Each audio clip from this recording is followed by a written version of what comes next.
you also have to take into account the fact that some people just don't test well. And that's true in academics. Their resume might look like crap, but they interview well. Or they interview great and their resume looks terrible, or vice versa. So when you look at an FTP or you base everything on a test, if you're not looking at what else they can do before that and what they do right after, like I had a few athletes that did a test, and then a week or two later, they're doing these workouts that I built in, and they're averaging over their FTP for an hour and 15 minutes. And I'm like, all right, dude, we got to make some changes. Like, you obviously tested very poorly, or you just had a bad day.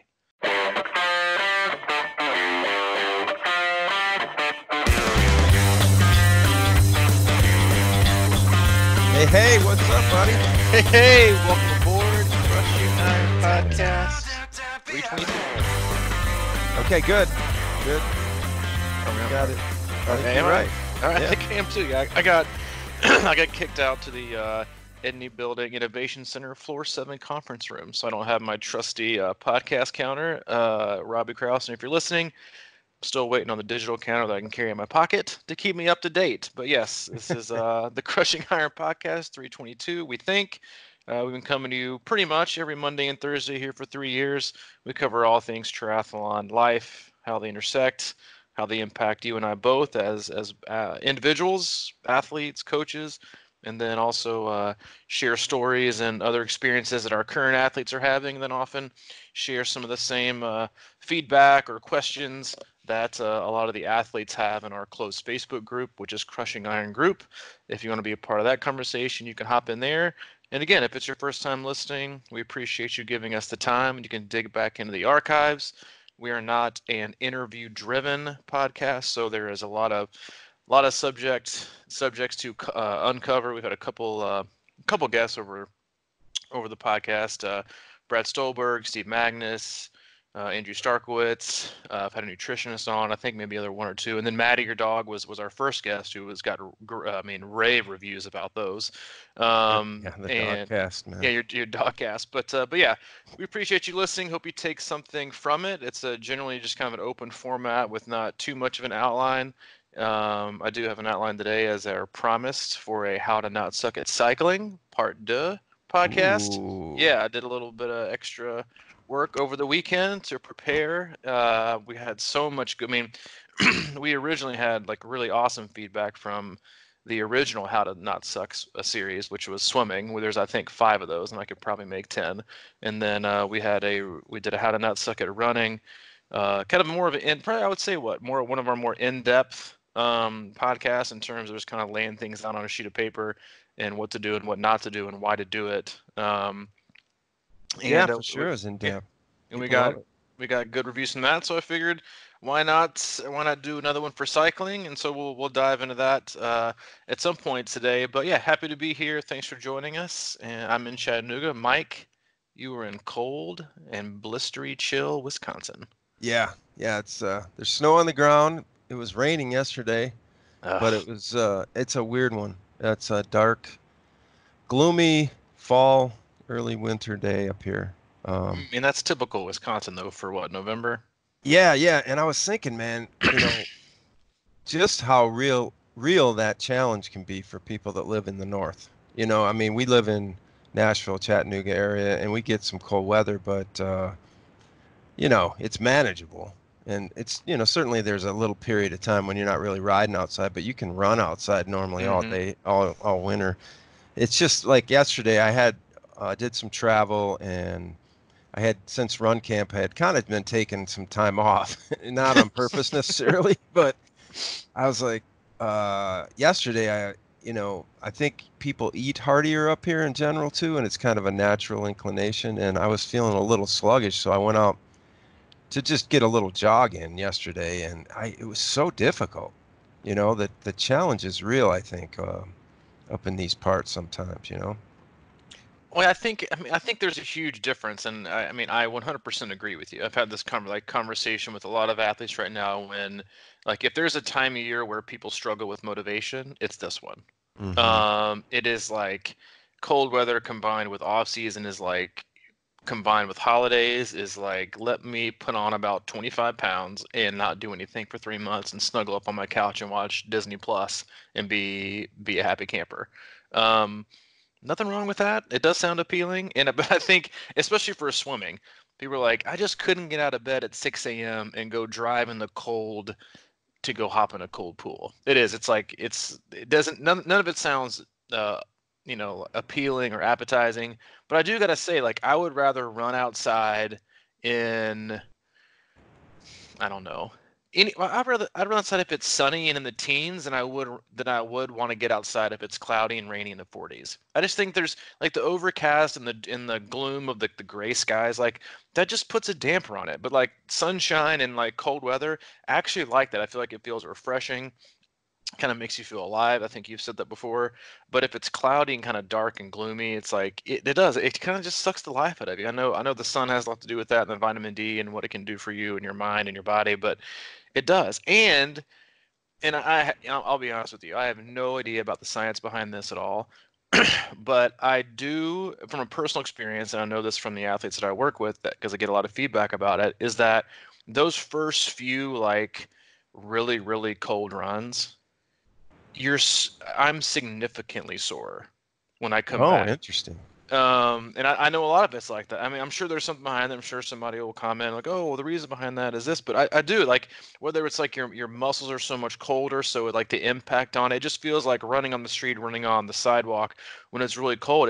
I feel like the vibrations, it just takes more out of your body. And then kind of also I think breathing for a lot of people. I had a lot of people comment this week about they're just kind of getting their body and their breathing and their lungs back to like what it feels like to breathe and run in cold weather, because it dropped here from like 60s to like 20s, and then it's been nice the past few days. But yeah, it's again, it's like transition is hard for every athlete, and then especially when athletes are like, which most triathletes are, they're like huge creatures of habit, and then you change up.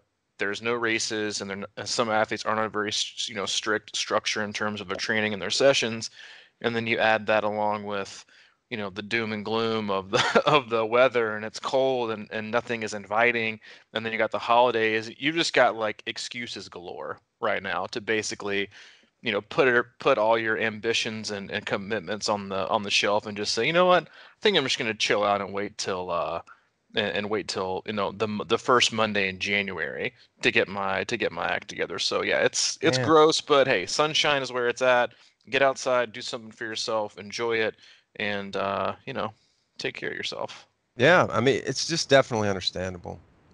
How people can want to, how it happens. And I mean, you talk about it a lot, but it's like we can't afford to let ourselves just go until January, and Oh, and dude, and you're but gone, man.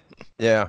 And so I guess I was thinking about it, man, if I lived up here, it would be just a big time challenge because you're talking about ice and snow and different Hmm. road conditions and stuff like that too. So it does, even if it is sunny, it's not always it's kind of like put on your trail shoes to run on the road out here sometimes. And anyway, I just wanted to bring that up because I feel your pain. I'm up here in the north, and maybe that's why I was never an endurance athlete when I grew up.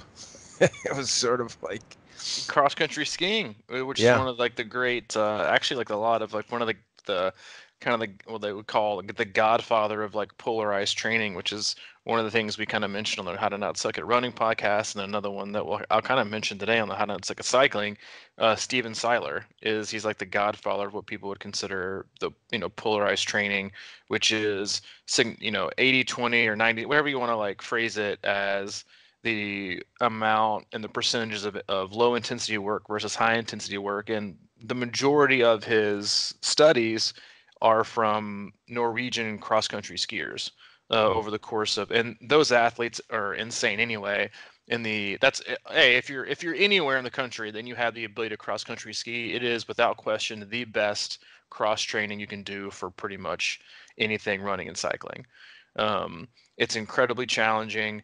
It works all your muscles. It's a gigantic leg workout. So if you got the opportunity to do that and you're looking for something to kind of change the pace up, you don't want to go for a run or a ride, and you don't want to be stuck inside on the treadmill, head out, cross country ski, and hopefully live to tell about it. I think I would die because I've heard it's just like really really hard. And I mean I like the cold, but snow's okay. I'm not much more of a sand guy. But anyway, so Steven Sauer, he's done with mostly with cyclists and cross country skiers, is where he kind of started out with a bunch of his data and research papers and presentations was on the like elite level professional cross country skiers.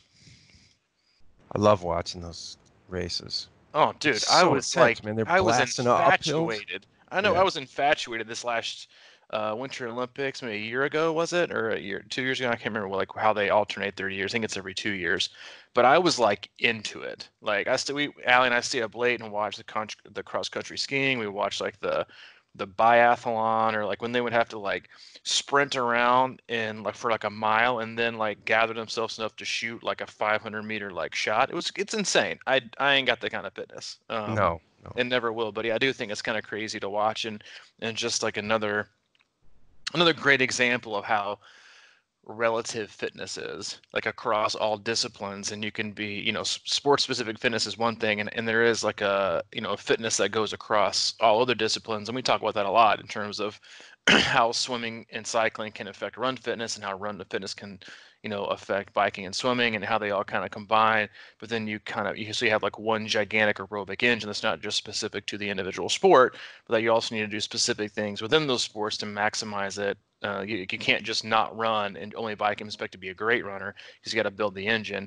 And there's also obviously sport specific things you need to do in cycling and in swimming to make those to maximize your performance there. But today, unless you have anything else, without further ado. Without further ado, no, Yeah, I think I'm there's good. probably only like one doo-doo ahead of that. Without further ado, but yeah, it's how to not suck at cycling. You have been, since the outset of this podcast, I am cycling is my strength guy. Mountain biker, I think it was like your first.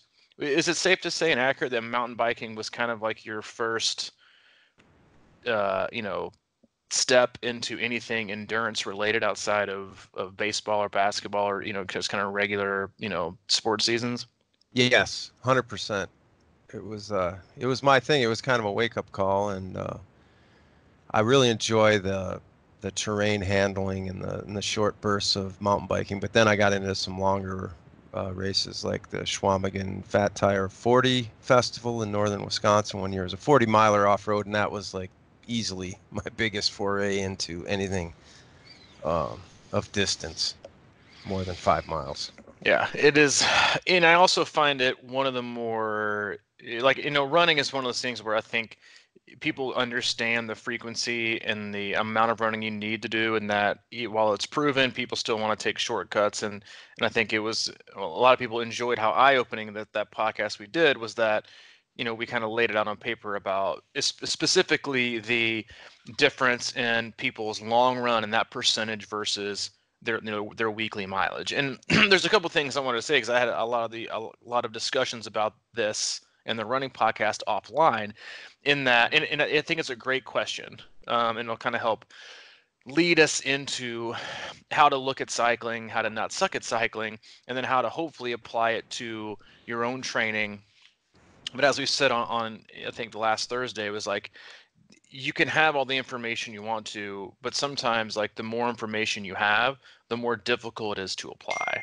Because then you Hmm. start to think about things over and over and over again. You analyze, and you kind of, paralysis by analysis type thing. So one of the bigger questions I got, and it's a great kind of, I think, step one into cycling, is when I say polarized training, or kind of that phrase, and when I talk about Steven Styler, is that he has this, it's or 80/20, which I think Matt Fitzgerald has written a book about, or has like his training plans are called that. It basically says 80% of your volume or your sessions or your needs to be what most people consider your like zone 1, zone 2. So we're talking like 80 to 90% of the time needs to be, and this is, I'm talking about the intensity distribution, not just sessions. Most people think, all right, if I'm doing 100 minutes throughout the week, 80 of those minutes need to be zone 1, zone 2, and then 20 minutes of those need to be higher intensity.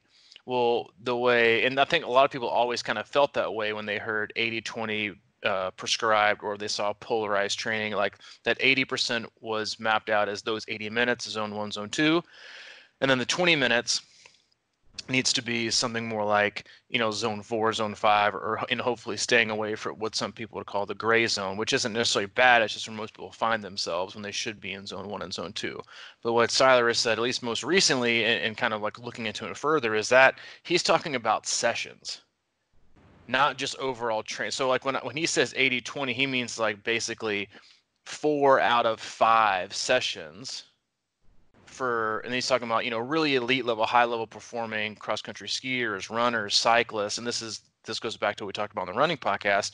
It needs to be fairly low intensity, 80% of the, for 4 sessions. Then your 5th session would look something like very, very high intensity. So it's more like, so if you accumulate all those minutes from 4 sessions in a 5th, even in that 5th session, that's supposed to be very, very difficult. It's still not going to be all intensity. There's going to be a warm up and a cool down. So if you accumulated 500 minutes, then it might look something like 450 minutes of that was zone 1, zone 2, and then the other 50 minutes to make up the 500 was zone 4. Now here's the rub, and here's where you get a lot of questions about with athletes that I work with, is that, all right, well, if that's the case and that's how you get really, really fast in basically everything, and that it's proven it develops your aerobic system and your anaerobic system, is that why don't we do that in all 3? Why don't we do that in swimming? Why don't we do that in cycling? Why don't we only do that in running? And I think it's an outstanding question. And the answer I always give is one, as age group athletes, we are on a time crunch. If you have 25, like if you looked at a pro athlete or elite athletes that train 20 to 25 to 30, 35 hours a week. I mean, I know some age groupers that in their final Ironman blocks put in 25 to 30 hours a week. So one entire day of their 7-day week is taken up by training. That's not most people. Guys like you and I, guys with, guys and men and women with families and jobs and have demands, like you just don't have that time to afford. So if you want to get that amount of volume in cycling in, then you're going to have to expand the amount of time you have available. And most age group athletes don't have that. So that's where you have to get creative. And the reason I choose for the athletes that I work with to go that route in running is because running is the one, in my opinion, that's the most important to go that route, because it's also what's building durability. It's not just building a very, very efficient aerobic and anaerobic engine like you are in cycling, which is no impact. Running, you're also building the aerobic and anaerobic engine, but you also have to have a body that can what? That can withstand running 26.2 miles or 13.1 on concrete, on pavement, on whatever, on some unforgiving surface that's going to really put the strain on your ligaments, tendons, muscles, your skeletal system, everything. And regardless of the aerobic or anaerobic system that you've built up, leading into a race, if your body hasn't created the durability that you need for it to have, then it doesn't matter, because you're going to falter, right? So if you're going to allot a specific amount of time to doing something that's more 80-20 or 90-10 or 90-10, or what people consider polarized, I always say go for the run, because that's where you need it. Now you come into cycling and you think, all right, well, I don't necessarily have 14 hours a week, to train, and because then I've got to add on, all right, 3 hours of swimming, and then I'm going to add on 4 to 5 hours of running. Now we're into 23, 24 hours a week. And that's not even considering, the time it takes me to drive to the pool. So that's where you find cycling as basically people fall into what I would consider like three specific kind of departments. One, you have people who still, age groupers who will still kind of lean themselves more towards an 80-20 approach or a polarized approach, which is lots of zone 1, zone 2 volume, and then also very, very high intensity work on a 4th, 5th, 6th sessions, or somewhere splintered in there. Then you have a lot of athletes, and this is the time of year where a lot of people do it. And this is where kind of Trainer Road, which is an online platform where people can hop on and do structured training and hit power targets and goals with or without a power meter, is they kind of really put into the age group kind of mainstream, if you will, this consideration of what they would call sweet spot training. And that is 80, I would say it's 85 to 95% of your max. So again, for most people, if you're using power or using heart rate, like your FTP, so your functional threshold power, is your what you would consider your best 60-minute power. Now, before I go any further, I want to make a huge, like, I want to.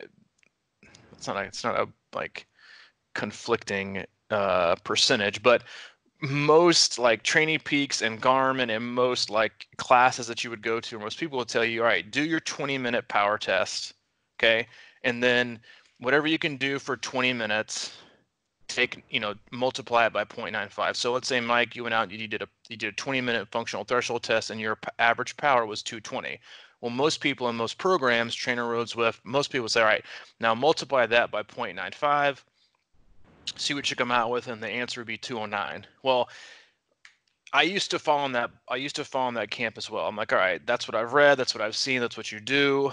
Well, the more and more I looked into it, both personally and then with the athletes that I saw, was that 95 is incredibly generous. I was going to think that's what my first thought was. Yeah. Insanely generous. For a couple reasons. One is like a 20-minute test, right? So it's very, very short. Okay, it's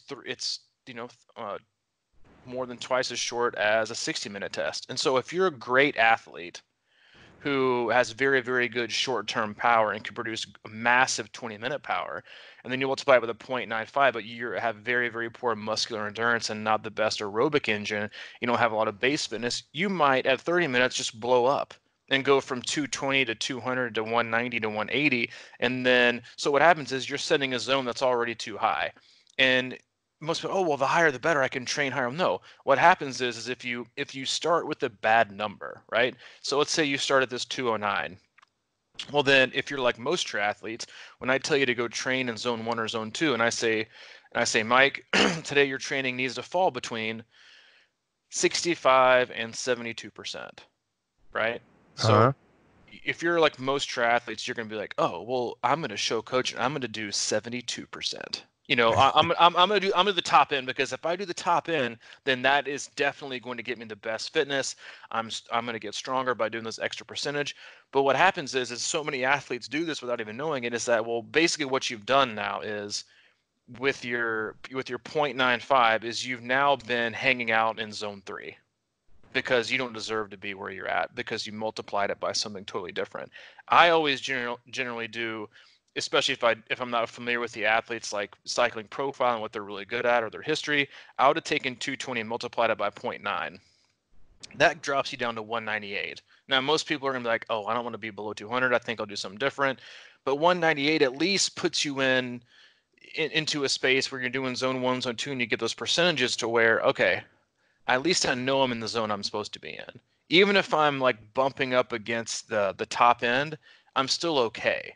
Whereas if you're in the 95 percentile, you're more than likely hanging out in zone 3, and that's where people consider this gray zone, which again, gray zone is like that zone 3. It's not a bad zone at all. There's plenty of time where it's appropriate to train in that zone, but you don't want to train in that zone all the time. Like people train there in running, people train there in cycling, and they basically are doing their race pace 90% of their training, and they're figuring out why they're getting so tired and not getting any huge physical adaptations to where they can become significantly faster. If I know the athlete and I know they're better at longer stuff, and I've seen through their training that they can in fact produce more power for longer periods of time, then I might give them 0.92, but I never give them 0.95. And I think that's just something that's very important to think about and understand if you're a person who coaches yourself, that understand that 0.95 is incredibly generous. It's because you need to ask yourself, if you just absolutely blew your load on a 20-minute power test and you could barely stand and your legs are shaking and your body is fresh, again, like that's a big thing. Like most people will like taper for these tests, right? Like this is the test. And then ask yourself, all right, now remove 15 watts of that, maybe, if not less, and then look me in the eye and tell me you could definitely hold that for another 40 minutes. No way. I mean, no way. So again, like it's going to be a hard pill for people to swallow. They're not going to hear. They're not going to do it because it makes them feel like they're less of an athlete. But if you want to train appropriately, you want to train accurately, when you establish your zones, you give yourself percentages, you give yourself these built-in workouts on Zwift or Trainer Road, you want things to be accurate and you want things to be right. So start that way and look at it from an intellectual standpoint, not an egotistical standpoint. Yeah, it sounds to me like you're putting emphasis on being able to control your body. And what it seems like is if you were out of your range from the get-go and you're always trying to stretch that number a little bit, it's like you're not putting emphasis on getting strong within a form that you can handle for a long time or whatever it is. It's like you're always trying to like stretch things rather than to just be under control, really knowing your body and muscle structure and ability to hold that. And yeah, so it's like what everybody does is always push the upside of a heart rate or whatever, and that doesn't necessarily translate. Is that what you're telling me? Well, the thing is that, I mean, no, it's a great comment, is that it translate, but again, like what you're looking for is the minimal effective dose, not the maximum. Like Okay. if I said, and again, like that's why athletes like, oh, I'm gonna hang out in 72. Like a 70, if you're in zone 1 and zone 2, like being at the top of end of zone 2 doesn't mean, like, let's say your top end of zone 2 is like 180 watts, right? Mm-hmm. And that's gonna leave you kind of pushing it because you're kind of getting closer and closer and closer with the zone 3, which is usually like 80%, 85%. That's tough. That's like race pace. So that's a hard stress. So instead of averaging 180, you could scale back and do 170 and get basically the exact same physiological adaptation to improvement with less stress and like it was nothing. Mm. Right. So, but most people want to chase that 180, right? It's like the same reason why when people chase like speed sessions and going harder when they should, it's like that's why people want to go gamble on the weekend to have fun. Like they want to gamble, like people like to gamble with their fitness. They like to gamble with their impulse and their ego. It's like I got to push it today. I want to gamble because you know what? Screw the long term. You know what it does? But boy, it feels good right now. I got it. Nobody's like, oh, you know what? You know what we should do this past weekend? You guys should come over to my house. We should chill out with my financial advisor, and we should figure out long-term growth over the next 15 to 20 years. That sound good to you? Sweet, man. Let's do it. You guys bring the chips and salsa. I'll bring the wings. You guys, it's like, no one does that. Like they're like, let's go to Vegas, let's go to Memphis, let's go wherever, and let's gamble. And that's what people love to do with fitness and like with their workouts and with their energy, is they like to gamble away because they like to meet this impulse that they have, that I need short-term satisfaction and I need to feel like I won today, even if it's going to be detrimental to the long-term, like going, looking down the road. It's like, in baseball, it's like if are you going to waste one of your pitchers when you've got a 40 game lead in the division just to beat this team that you kind of want to beat because of some, vendetta earlier in the year? Or are you going to want to save him so he can be fresh for the playoffs? Just think about it, and so like that's what I mean by minimal effective dose, is that you don't like it. So another example I've given a note to an athlete who was a doctor, I said, look at it this way. I said, if, and this might not be true for all doctors, but if I know that 5 milligrams a day is going to take care of it, why would I give you 15? Right? And why would I have these additional side effects that are not going to be great for your body? I'm going to give you 5. I'm going to give you the minimal effective dose to take care of what we need to take care of. So when you're looking at assigning an FTP value, you're looking at your heart rate. Again, I know that's another one. If you're doing a heart rate based test and you take your average heart rate over that 20 minutes, and you do your calculations, your math, however you want to do those, don't go higher, because like 6 to 7 beats a minute, even 10, like that's significant. And if you add that up over and over and over and over and over again, that's how you're going to become fatigued and overtrained by assigning yourself an FTP that's way too high. And so going back into what I was saying about structuring your sessions, is that's where it's like Trainer Road, they do a lot of sweet spot sessions between that 90 and 95%, whereas you can work for basically a short period of time. They'll say you see significant gains from working the 90 to 95%, which is just below your quote unquote functional threshold. It's hard work. It's enough to stimulate adaptation for them. This is saying like your minimal effective dose to raise your threshold significantly. And you can also recover and do it again in another week. Well, Those are all great for raising FTP, but again, if you're self-coached, or if you're trying to figure out how to plan your season, you not only need to know how to figure out what kind of sessions you need to do or what you need to be good at, but when to do them. And 20-minute power is great. Like I had a lot of athletes do iron that did like late season Ironman uh, do some FTP tests this time of year. Like I might have an athlete max do them like twice a year. I'm not a huge tester. I like to do one this time of year, which we've talked about before. Basically, when you're going to start, pretty much all winter training is going to be inside. Then we need to figure out what your watts are going to be inside, because they're always going to be different than outside. And then again, when you go back outside, I've always found that people are at least 10 to 15 watts higher outside with the same RPE than they are inside. So we'll do a test and people think, oh, well, I'm down 10 watts from where I was last year, around this time last year, or my best in May. And again, like what you need to explain to people is like, you don't compare 400-meter times and marathon times between those athletes. Like if you're training for an Ironman late season, you saw a little dip in your FTP or your best threshold, power for your cycling or whatever, or your heart rate. Remember who you are. A 20-minute all-out test was not even like close to on your radar of the last 3 to 4 months of your Ironman build. You were working an extremely fit aerobic fat burning engine with probably maybe some zone 3, or some of you probably hopefully did some zone forward. So you weren't looking at how good can I be at a 20-minute test.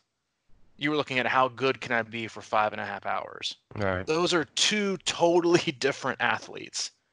And then people get discouraged that they're getting slower. I'm like, they just got to remember who you are and what you're training for.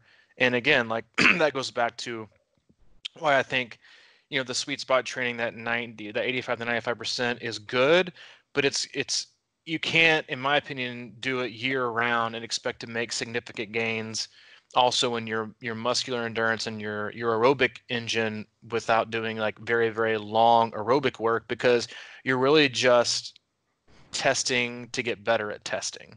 And 20-minute power is great, but if you only take that threshold and you're never able to, again, we talked about this in one of our other previous How Not Suck at Cycling podcasts, is if you haven't, going back to our 220, if Mike, you're a 220 guy at your threshold, but all you've been doing is short-term power, and you in 15 to 20 minutes just trying to raise your FTP, and you did a great job at taking your 220 up to 250, but now you can only ride that 250 at 60% because haven't done enough, big gear work, you haven't done enough long zone 2 work.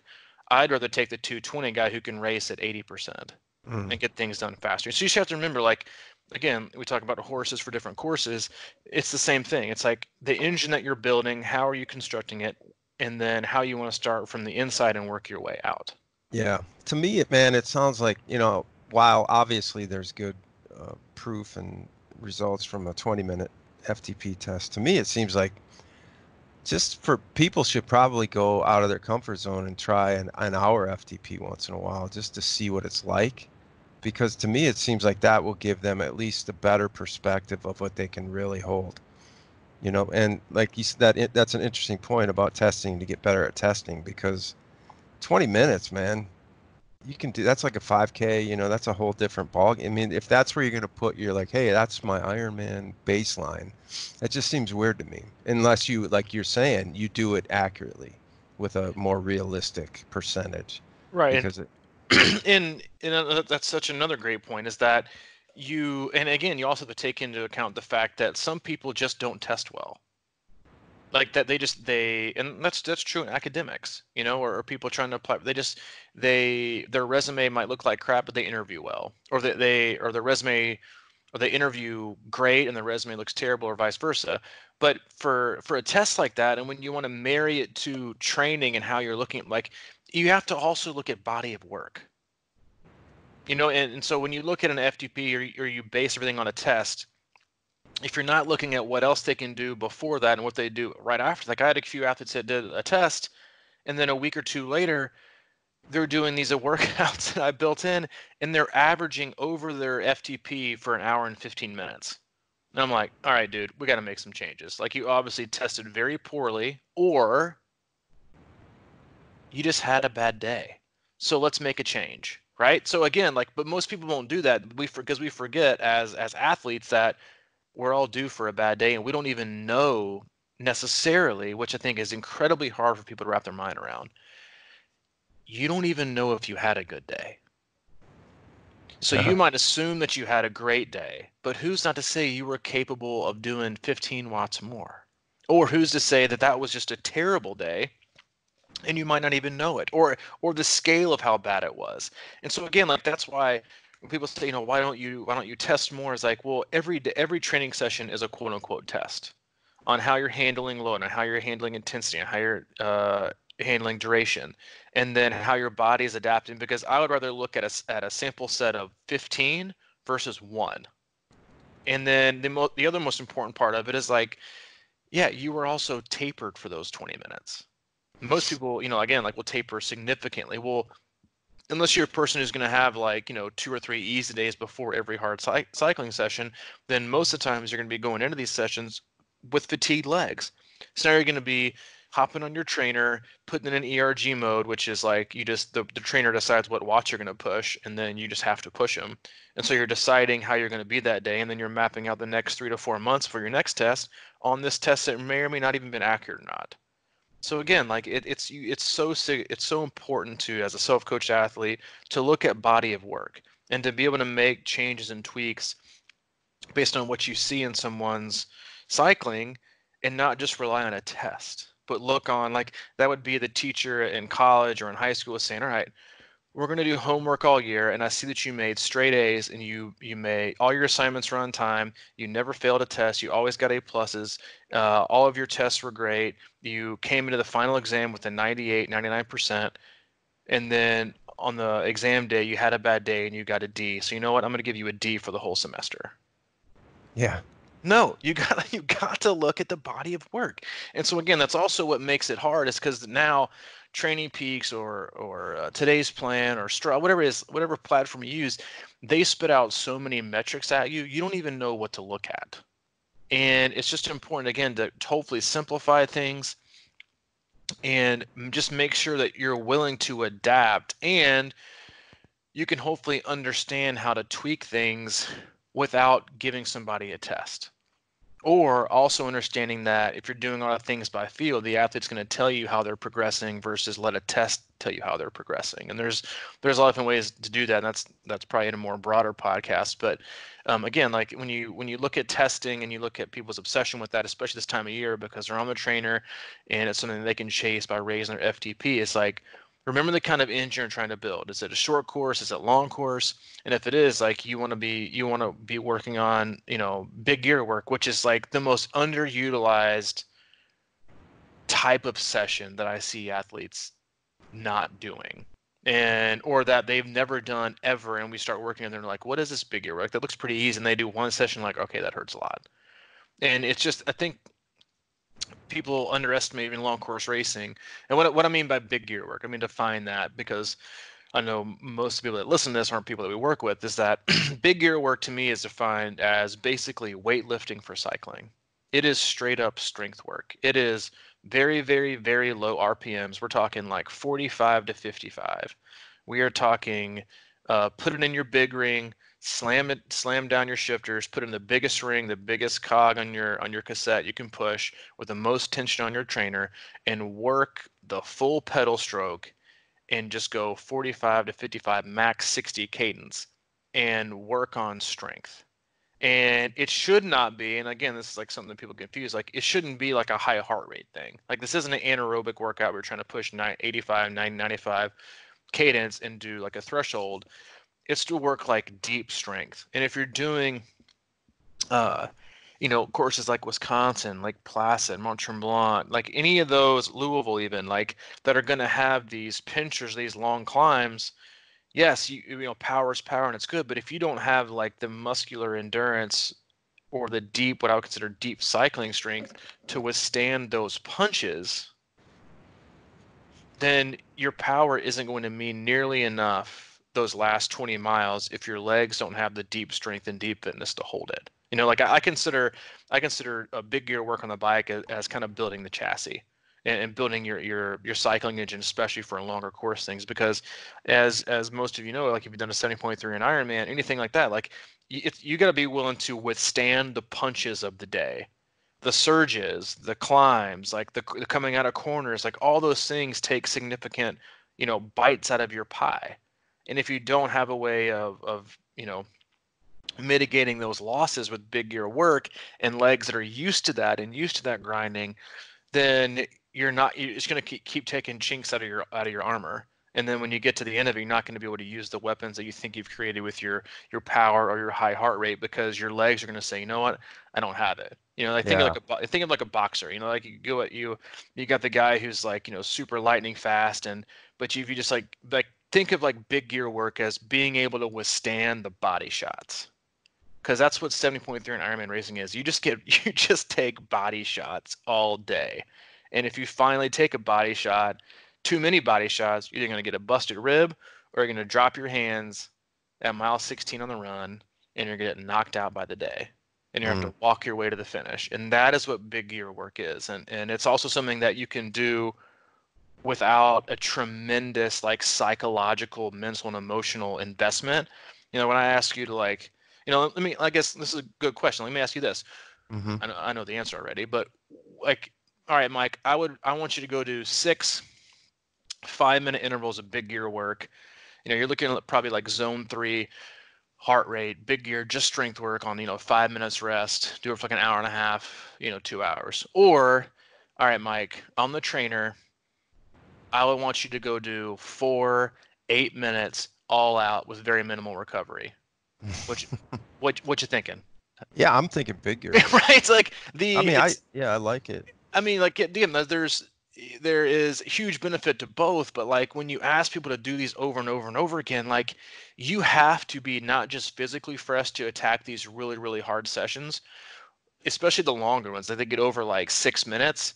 Like it crush you. That's why people get burnt out and kind of give up on some certain types of training in the winters, because people just like to just crush themselves for the sake of crushing themselves. Big gear work should be fairly quick recovery between intervals, and a fairly quick recovery from the next day to the next day. And it's also just mentally and emotionally easier to handle, because you're focusing and engaging on working everything, not just basically how much can I punish myself for X amount of intervals. Mm. Well, there's some points in there that you're just really, really good. It's like you think about those body punches, and you think about a course like, I just did Wisconsin, so I'm fresh off of that. But that course is laced with body punches as compared to something like a flatter course. It's a whole different ball game, and that's what I like to think about. You mentioned some people just aren't good at taking tests, or some people are good at taking tests, and some people are better at race day. And those are the reasons, I think, is because of all it's one thing to kind of get on your trainer and feel good about, like, up and down and doing them, in and out. But like when you get on race courses with people around you and all the other different elements, and you have to pick up steam here and there when you don't necessarily want to, how do you recover in that situation? Hmm. And there's just so much of that going on inside a race. And sometimes I think that that's like because of what you talked about earlier with my mountain biking. I think I'm a little bit better racer maybe than a lot of people because of that experience. But that doesn't necessarily mean I'm always in the best race shape to Mm, hold that off. But I can suck it up and find right. those places. And that's what I find myself ending up doing. And I probably end up cooking myself a little more than I should. But I can always dig into that. And I think it has a lot to do with the amount of big gear work and the amount of hill work that I do just generally, because as we know, hills are king in every aspect of training. Hmm. So there's nothing like, mountain biking is basically an exercise of body punches. It's like you're going down and then bam, and you're getting beat up, and then you gotta like turn a corner and go straight up a hill, and you have to, there's just all these weird Yep. little elements. And how do you train for that? Like, Whoa, whoa, whoa. Are you telling me you have to make decisions when you're on the bike on the race course? You can't just set your you that's can't just you exactly it, can't man. just you can't set up your Wahoo fan and Wahoo climb and your Netflix series and your 80-inch flat screen and your ERG and just mindlessly wait. I think you're lying. Are you serious? You have to Yeah, no, like I'm, think for I'm yourself and know how to like gauge your effort. Okay, good. Hey, but I on was the confused opposite there flip for a side of minute. that, yeah, no, but I think it's just a quick analogy. On the flip side with swimming, I think I'm a way better practice swimmer than I'm a race swimmer. And it's probably the similar reason is because like if I'm in a pool all the time and there's absolutely no obstacles or no wind or no waves or any of that kind of stuff, and I feel like I'm getting really super strong in the pool, and then I go out and we swim at Wisconsin this year, as you saw, and it was wavy and choppy, and I didn't have enough open water work and in the types of elements that I ended up facing. So I think I'm a really much better. I get in my head that I'm gonna go swim this, and I have this time in my head, and then I just get a reality check every time I get in that open water. It seems like lately. It was that's a what you just said is like what I rolled my eyes so hard I almost fell out of my chair. Was I got a email right before we started this from USA Triathlon, who we know they can be like very, very good at what they spit out, or very terrible what they spit out. Changing the game for swim training. Water waterproof headphones. Oh, come on. Seriously, Yeah. let me just say something real quick. That's not going to change anything about your swim training. If anything, you're going to be worse. You want to know why? It's because you're gonna pop in some top 40 now Pandora mix on your new fancy headphones, and you're gonna cruise to your Beyonce going so smooth and so slow for 45 minutes. I don't think I've ever seen a person with waterproof headphones work hard in the pool a day in my life. I'm sure I'm gonna get some feedback on that because you know what I see? I see people put them in, put their goggles on, and swim the most relaxed, easiest pace they could ever swim for like 30 minutes and then stop. You never see anybody with waterproof headphones on doing like 25s and 50s all out. A, because you ain't listening to music when you do that. You're just trying to make it to the other end of the pool. And B, they'd fly off your head. All right, so like just USA Triathlon, get it together. Like there's nothing about swim P3s or waterproof headphones that are going to change the game for you swimming. Just get in and swim hard and do 25s and 50s and 100s and call it a day. Back to cycling. Okay. Body punches. That's the other thing is that when you you also I think again this time of year when you're trying to structure your site your your training blocks, certain people, and again that's the other thing that a lot of people struggle with, and like people, most athletes, especially self-coach athletes, struggle with deciding when to extend or when to prolong intensity or increase intensity. So like what I'm saying is when they look at how I'm going to get better for the over the course of the year, because I want to peak in September for Ironman Chattanooga, and today is November 18th. How do I need to structure my cycling so that on that day in September I'm going to be the fittest I can be? How do I need to structure my cycling now? And how you look at that is, or for the athletes that I work with and how we manage things and manage time and try to be as effective as possible because they don't have 15 hours a week to devote to cycling, is we need to start working on higher intensity, and then you stick with that higher. I'm talking like zone 4, zone 5. Like again, like you want to look at the athlete and what kind of races they're going to do and what kind of horse they are, and you may want to start somewhere else depending on if they're really good at 1 minute intervals already. Then you need to work at it's more sustained intervals. If they're really good at sustained intervals but suck at short-term power, work at short-term power. But the question for most athletes is always like, do I extend the interval, or do I shorten it and then raise intensity again? So like, let me give you an example. Like if I'm having you do, 10 1 minute all out intervals on 1 minute rest, which is like one of the most simplest, best workouts you can do, work your way up to 20 is all right. Well, if I'm doing 10, I'm looking at 10 minutes total of more than likely like zone 5, zone 6, like VO2, anaerobic threshold, power, effort, stress, heart, whatever you look at. That's 10 minutes total. Now, as you move along in your training and you try to periodize the training blocks around what your end goal is to be, the next course of action is the when or the how to go from I need to take those 10 minutes and turn them into 16.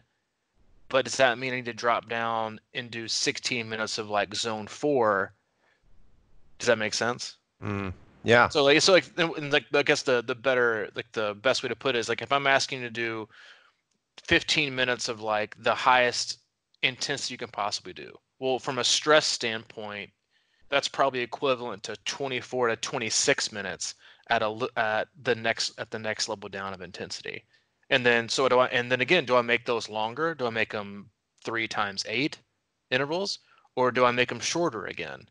So that's one of the hardest things I think athletes do, because we talked about this before, is like, I say varieties for the week, but maybe it's not always the case. It's that people's attention spans aren't geared towards doing the same thing, and they just change for the sake of changing, and then they don't know how to change. They don't know how to jump from 1 to 4 to 8 to 12 to 15. And then most athletes, again, don't know, all right, if I'm doing 1 minute critical power intervals as hard as I can, how the how and the when of how I bridge that gap to doing 4 15-minute intervals of, we'll call it like zone 3 or low zone 4 on very minimal rest.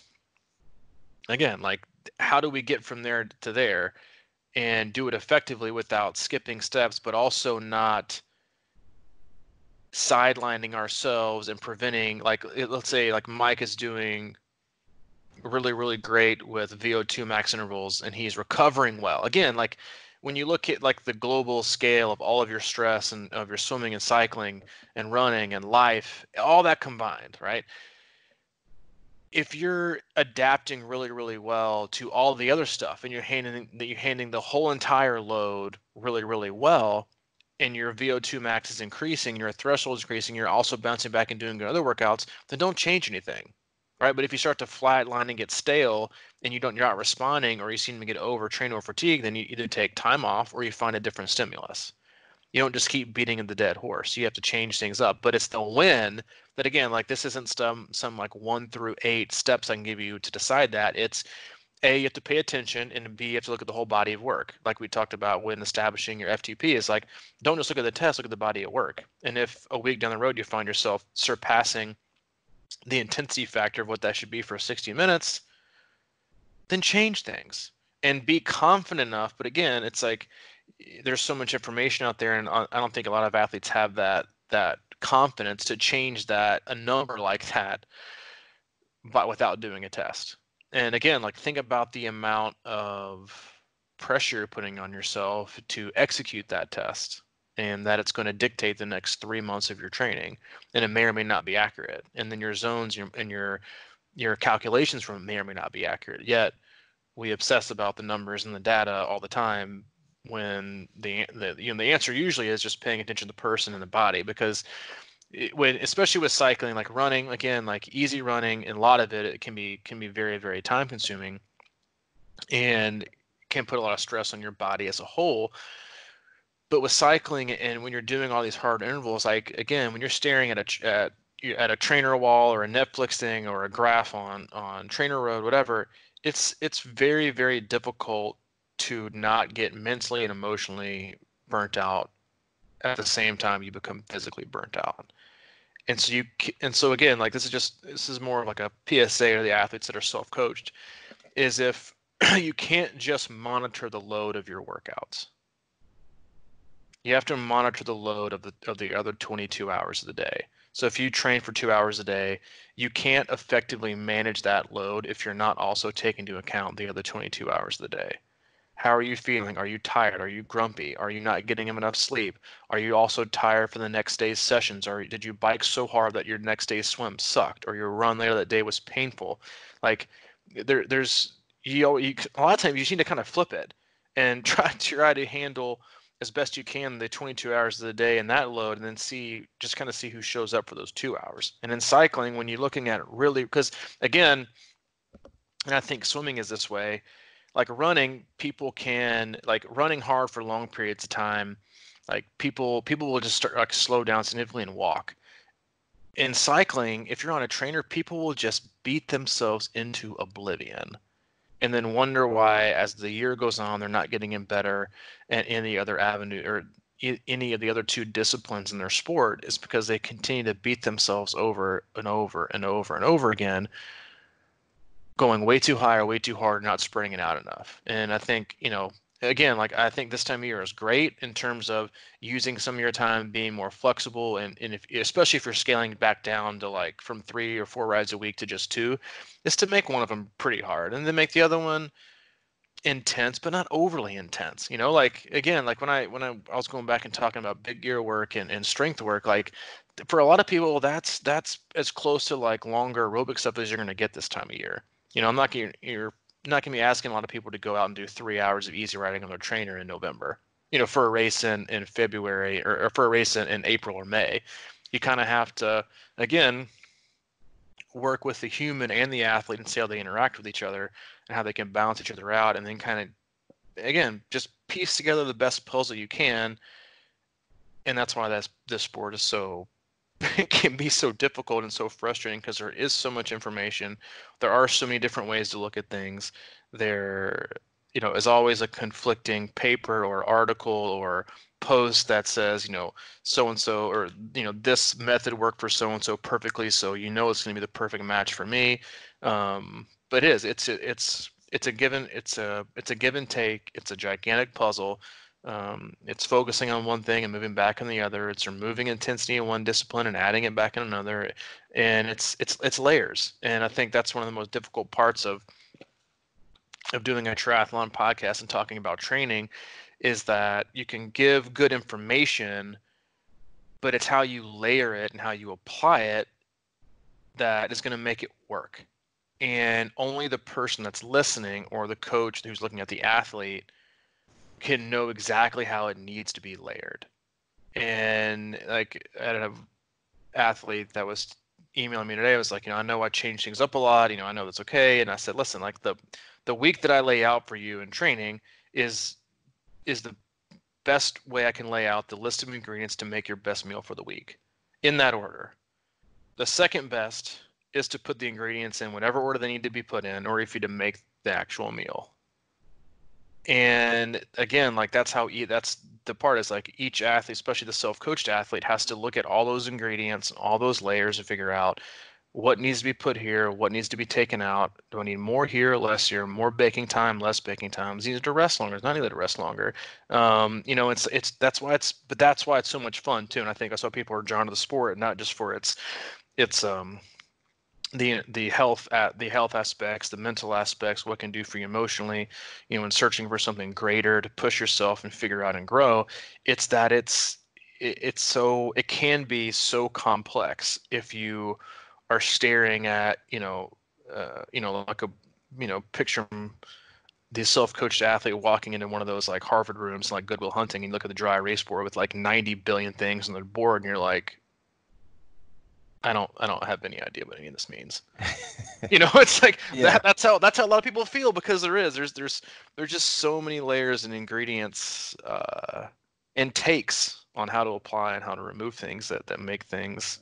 It's challenging, but it's fun, but I also recognize that it can also be frustrating. Yeah.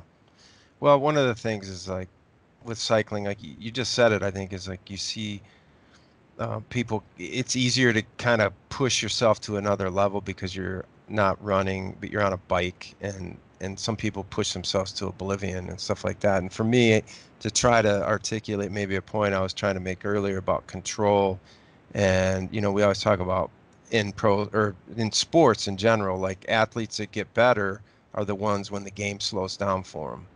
And I think that sometimes in cycling, you look at, like, I think, and I've done it, and I know this feeling. It's sort of like if you have an interval coming up, for example, your clock is counting down 3, 2, and then you just blow it up. And I think back to, we talked about this a lot right after our Chattanooga 70.3, and it was one of those light bulb moments for me. Is like, it was the first time I really felt like I controlled the course and not having the course control me. I was under control. So I think that's a really good way to go about cycling intervals too, is like when you get to the point where you can like say, oh, here comes an interval, I've got this under control, and I'm going to just go into it at my strength and pace pattern. and tackle it with without being schizophrenic and flying off the handle and trying to win the Tour de France every time an interval comes up, and just really own it, you know and then you don't have to look at that dry erase board and be freaked out all the time. Yeah, it is a that's and don't get me wrong, like there is a time and a place to absolutely bury yourself. But Mm-hmm. if you bury yourself too much, you're never going to be able to get out. And again, like that's why like looking at your own training, and then and again, like the biggest thing is also looking at your own availability and your own ability. Like it's what are you available to do and what can you do? And if you don't have time to do this and this and this, you just don't want to make the time, then you have to settle for being creative and figuring out a way to maximize as best you can your time. Because again, like I get that part, and that's part of it. And that's why like you a lot of times have to maybe push the needle a bit more on intenser sessions in cycling, because you don't have the time to go out for 2.5, 3 hour rides during the week. It's like, dude, I'm time crunch, and I got stuff doing the weekends. Like, I need to make this count. So, if you've only got 4 hours on the trainer versus the 6 I wanted you to do outside, then we're gonna work hard. So there's ways to bridge that gap. But again, it's not just cycling. We're talking about cycling within triathlon, and that's why you can't just continue to look at everything we do as an individual sport, as three individual sports that make up one. It is one sport. It is made up of three different disciplines within that sport, and that's how you have to look at it in terms of training, and how you stack things, and how you create different blocks and what your focus is. And remember that it's all connected, that every session is connected, and it's either going to complement, challenge, or take away from your ability to produce and perform and get the significant results you want to in the next one. And it's just one long chain, and anytime you overexert things, or you pull too hard, or you yank it too quick, you're gonna break a link, and then you're separated, and you gotta start over again. So again, I know it's a ton of information. It is not like this isn't this isn't meant to like lay everything out perfectly for you in like a nice little red bow to wrap around, put on your Christmas tree. Is, hey, I'm no longer gonna suck at cycling anymore.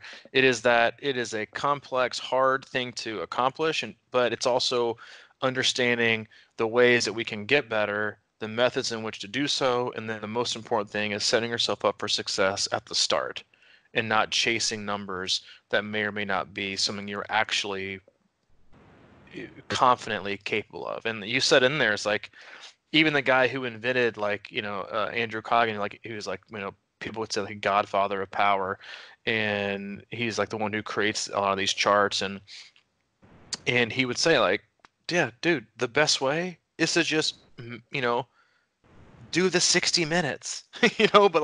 But listen, we live in a world where everything is, how can I get this done in like 2 minutes? Mm-hmm. It's like the 20 minute, and now like people are even doing like 8 minute tests and 4 minute tests, and it's like, to me, like those kind of testing is like is the sharing article headline of Facebook. I don't got time to read the actual article, but I got time to post the headline, and that basically is going to tell me all I need to know about the entire article. And again, like we live in a society where it's all about you know shortening time and attention span and what we can get out of it, when really you're getting nothing. No, you're just getting wrong information quickly. And you don't want that. You want the right information to get better over a long period of time. Mm. It's good, bud. And that, my friends, is How Not Took It Cycling. Part 2. Part 2. We appreciate you joining us. We'll be back Thursday.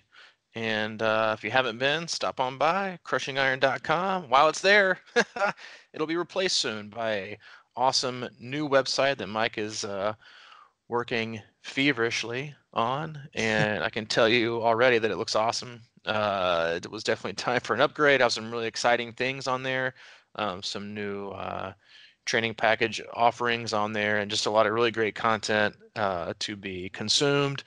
Look for that. We'll tell you when it's live.